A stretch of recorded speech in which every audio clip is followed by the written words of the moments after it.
fitrə kimə verilməlidir? Fitrəni və ya zəkatın 8 nəfərə verilməsi barəsində Allah Teala Quranda ayət buyurur. Əlbəttə mənim sizə verəcəyim bu məlumatlar müxtəsər, yuvarlaq məlumatlardır.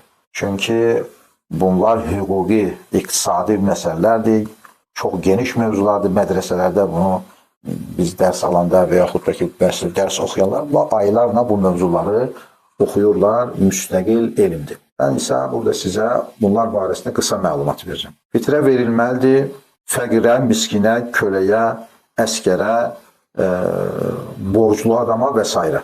Fəqir kimdir? Fəqir kimə deyilir? O adam ki, onun gündəlik ehtiyacının yarısından az miqdarını əgər qazana bilirsə, bu adam fəqirdir. Əgər bir insanın gündəlik ehtiyacının yarısından çoxunu qazanırsa, bu adam miskindir. Bunlara fitrə zəkatı vermək olar. 10 manat gündəlik lazımdır. Fəqir 2 manat, 3 manat, 4 manat qazanır. Miskin 6-7 manat qazanır, 10 manatı tamamlaya bilmir və bunlar misal olaraq deyirəm. Bu şəxslər fitrə qəbul edə bilərlər. Bir də kölə.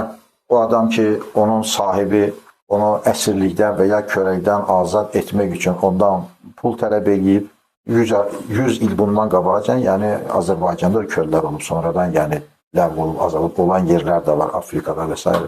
Kölə bazarları da var imiş Afrikada. Mən də bu yaxınlarda bilmişəm.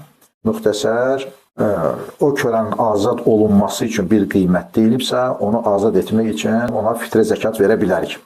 Digər bir şəxs borclu adamdır. Ziyan eləyib, dükanında, işində, Allah göstərməsin, evində yanğın olub, əmlaki əlindən çıxıb, bankrot olub, ziyana düşüb, hacca gedib, pulunu itirib, pul qazanmağı bir adam, məsəl ki, xaricə gedib, sənədlərini itirib, pulunu itirib, Allah bütün qəribdə olan qardaş bacılarımıza yardım eləsin. Bu şəxsləri borcdan qurtarmaq üçün, o vəziyyətdən qurtarmaq üçün fitrə və zəkat vermək olar. Əgər bir adam borca haram şeydən düşübsə, məsəl ki, dükanı var, dükanı ziyan eləyib, amma orada içki və s. bunun kimi haram şeylər də satıb onun ticarəti ilə məşğul olsa, o adama fitrə zəkat vermək olmaz. Və yaxud da ki, şərəfli bir adam, şərəfli bir nəsildən, bir alimin, xalq üçün öndər olacaq biləcək bir nəsildən, imkanı olduğu vaxtda xalqın qayğısına qalan bir şəxs nüfuzunu qorumaq üçün o iş tapana qədər, işlər düzələnə qədər belə bir şəxsə də fitrə və zəkat vermək olar.